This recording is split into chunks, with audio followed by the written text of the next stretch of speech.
This is Nightline, your tie line to the world, and this is Walter O'Keefe. Tonight, a visit to worlds strangely different from ours, the world of the future, the world of X-1.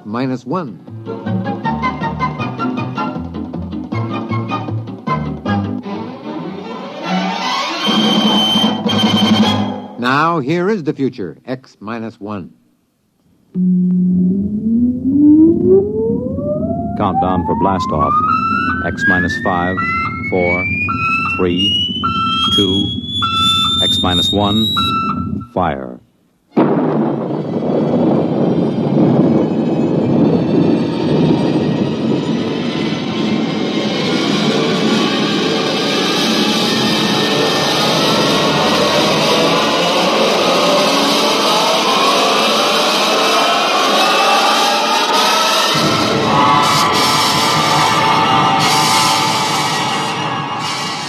From the far horizons of the unknown come tales of new dimensions in time and space. These are stories of the future, adventures in which you'll live in 1,000,000 could-be years on 1,000 maybe worlds. The National Broadcasting Company, in cooperation with Galaxy Science Fiction Magazine, presents X-1.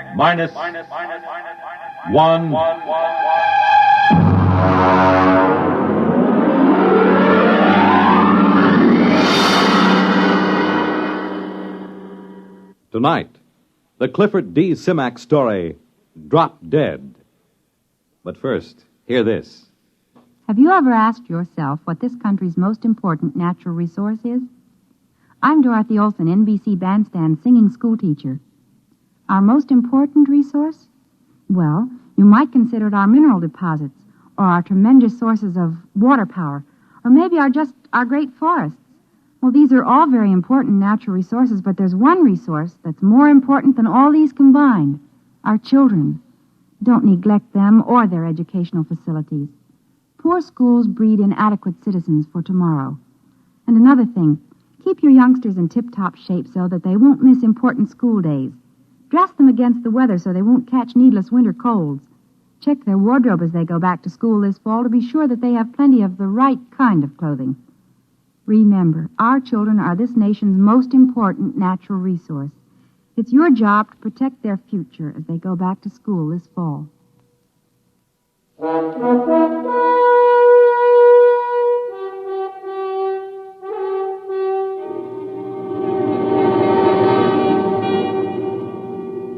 Now, X-1, and the story of an unbelievable planet.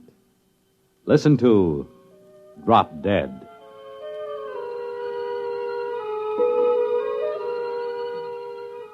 Exactly 1 hour and 20 minutes after we sent the survey ship out on its tail, the critters showed up. Ordinarily, when you make a landing on an unknown planet, it takes at least a week for any life to come creeping out of hiding and sneak a look. But there they were, the critters. They were almost cow-sized, but not as graceful as a cow. Their bodies were put together as if every blessed one of them had run full tilt into a wall. Their hides were splashed with large squares of pastel colors, the kind of color one never finds on any self-respecting animal. Violet, pink, orange, chartreuse. The overall effect was in a checkerboard, made by an old lady who did crazy quilts.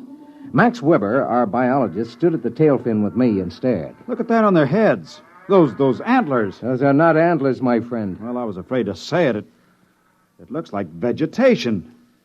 As if they were trying to hide behind a skimpy thicket. And what bothers me is the fruit and vegetables. That is, fruit and vegetables growing on their heads. Hey, watch it. One of them's broken away from the herd and coming over this way. Step back. Give me a clear shot in case it charges. Look, here it comes. What? How do you like that? It just dropped. Ted, that animal just walked up to us and dropped dead.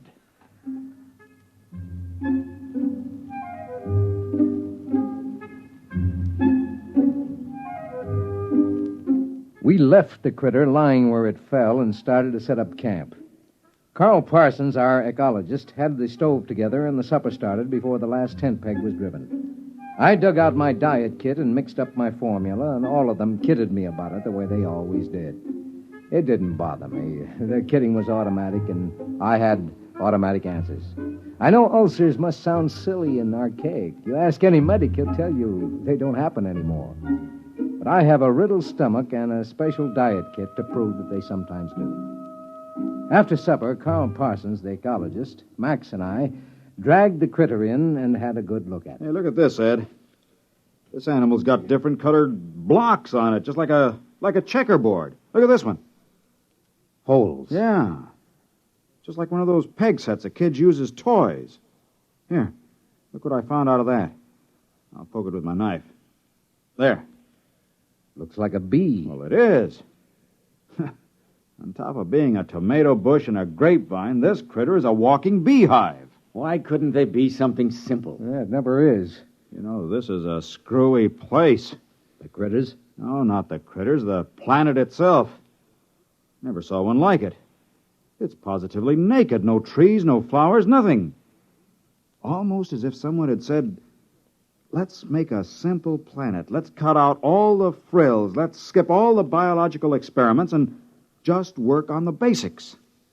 One form of life and the grass for it to eat.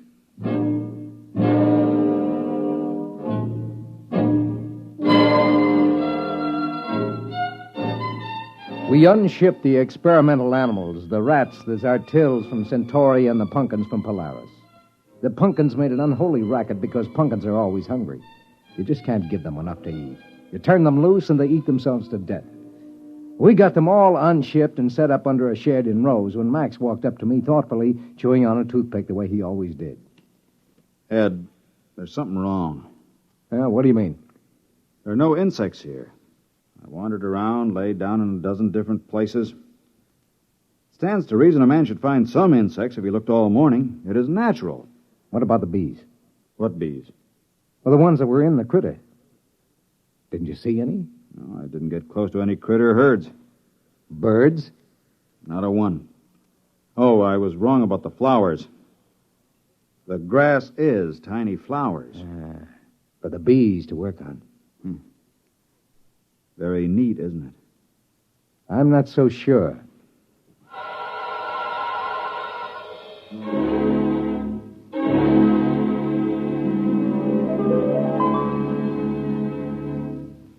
American tradition.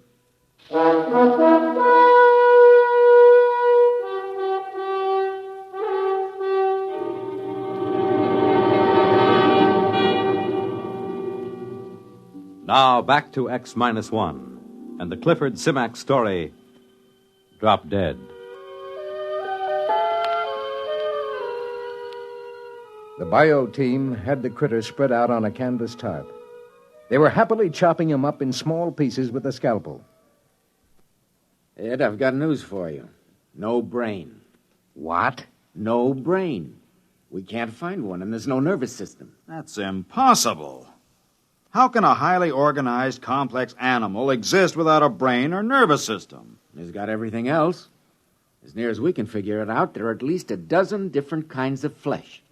Some fish, some fowl, some good red meat, maybe even a little lizard. Well, an all-purpose animal. We found something finally. If it's edible, and if it doesn't poison you, if it doesn't grow hair all over you. Well, that's up to you fellas. I'll get the cages down, and you can start killing off the little animals to your heart's content. And there's only one insect, these bees.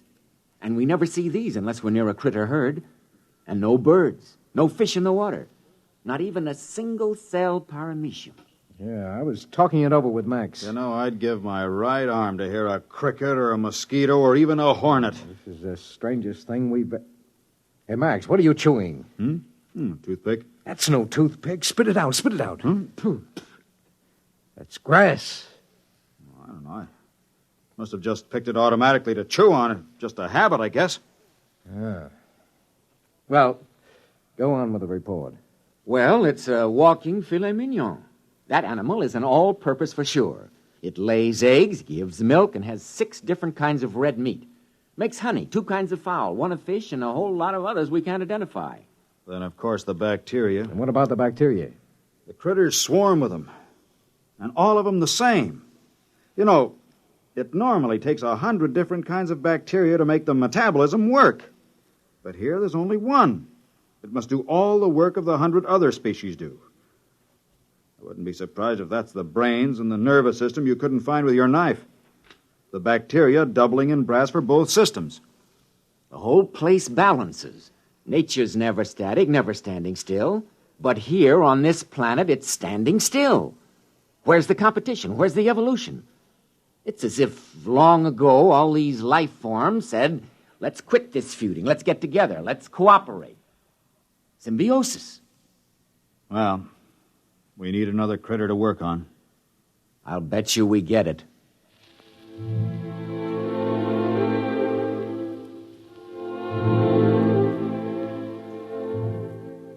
Luckily, Max didn't take Carl's bet.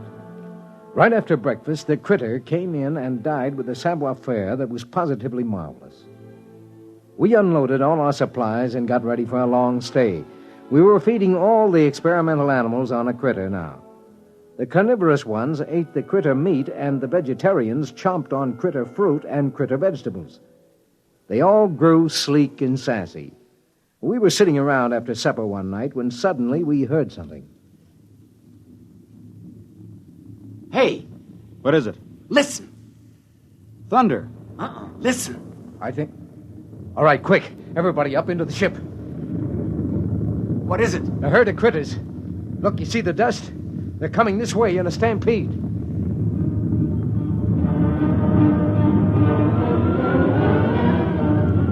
We swarmed up the ladder and tumbled into the port.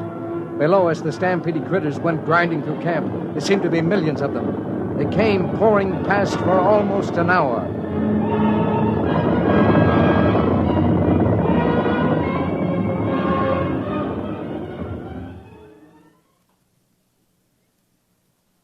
When it was all done, we came down and surveyed the damage.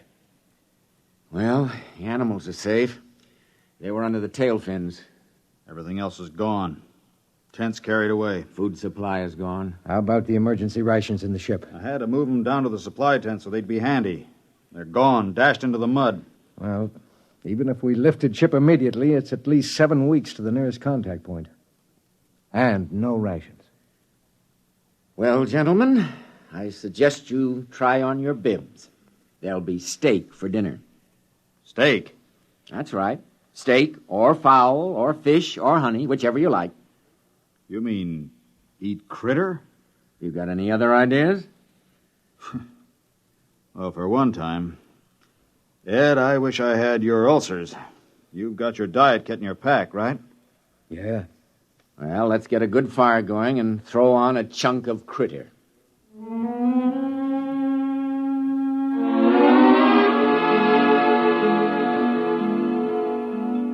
The crew ate about a critter a day. They didn't seem to mind. Just at breakfast time, one would walk in and keel over. The crew ate like there was no tomorrow. I waited for them to break out in a rash or start turning green with purple spots or grow scales or something.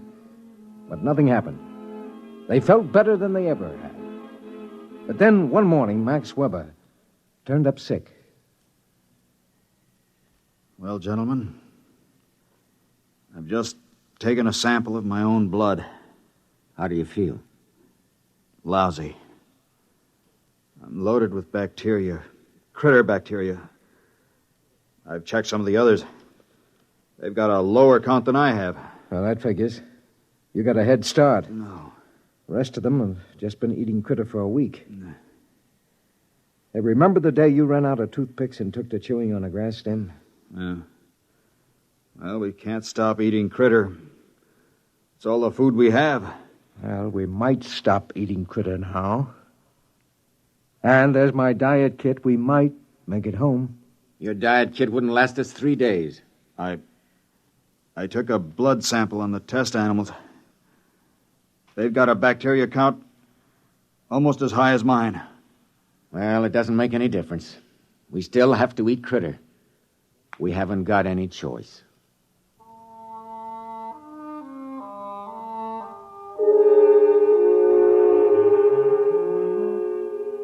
That night, Weber disappeared.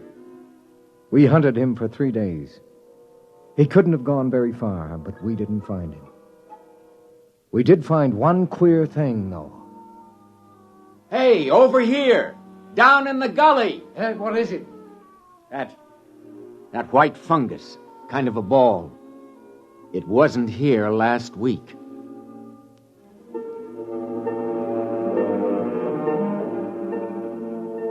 We couldn't find Weber. And then about 4 days later, Carl woke me up. Ed, get up. Get up. What's the matter? The animals, the test animals. They're encysting. They're turning into cocoons or chrysalis or something. What? All of the test animals, the guinea pigs, the dogs, they're turning into white fungus balls. Carl, the ball we found out in the field. Weber. Max Weber. It's got to be.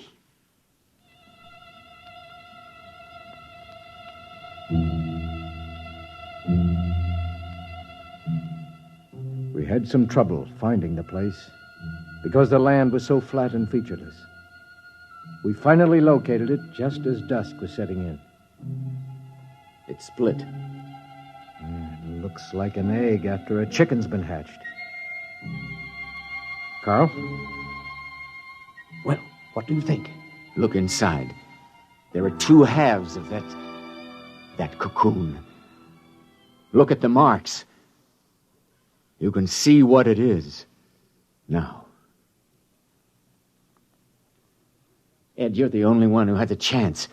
I think you should leave right now. Get back to the center and tell them. You've got your diet kit. You can make it. No wonder there are just the critters here. Take 1 drink of water. Chew a single grass stem. Take 1 bite of critter. Do any one of those things and you turn into one of them. Listen, Ed. You take your diet kit and notes and get out of here. But I can't run out on you. Forget us. We're not human anymore. You must not stay.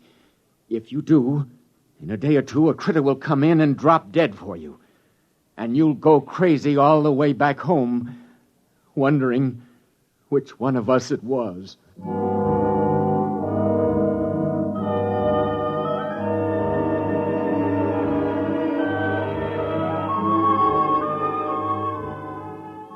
I walked slowly over to the ship, and I stood at the foot of the ladder, holding the notes and the diet kit against my chest. I thought of all the things we'd been through together. The crew, how they'd always kidded me about the diet kit. I thought of almost 10 years eating that awful goo, and that I could never eat like a normal human because of my ulcerated stomach. Maybe they were the lucky ones, I told myself. If a man got turned into a critter, he'd probably come out with a whole stomach and never worry about how much or what he ate. The critters never ate anything except the grass. But maybe, I thought, that grass tasted just as good to them as steak or a pumpkin pie would taste to me. So I stood there for a while and I thought about it. Ed, what are you doing back here? Carl, I just took that diet kit and threw it out into the waste disposal unit. What are you talking about? My friend, I am very hungry. What have you got for supper?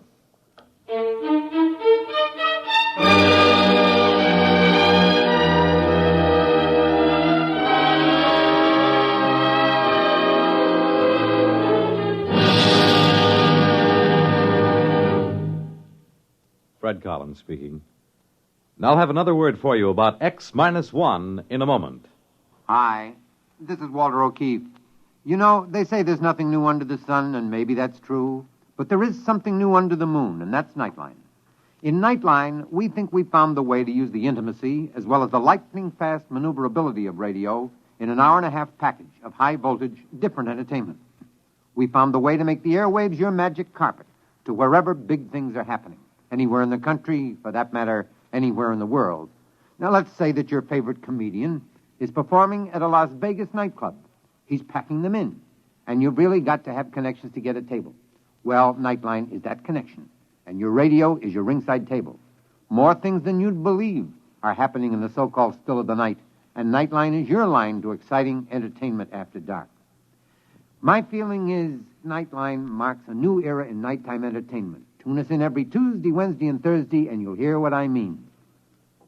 You have just heard X-1, presented by the National Broadcasting Company in cooperation with Galaxy Science Fiction Magazine, which this month features Double Indemnity by Robert Sheckley. To commit the perfect crime, all Barthold needed was centuries in which to plan it and execute it, and an insurance policy with double indemnity. Galaxy Magazine on your newsstand today. Tonight, X-1 has brought you Drop Dead, a story written by Clifford D. Simak and adapted for radio by Ernest Kenoy. Featured in our cast were Lawson Zerbe as Ed, Ralph Camargo as Max Weber, and Joseph Bell as Carl Parsons. Your announcer, Fred Collins. X-1 was directed by George Voutsas and is an NBC Radio Network production.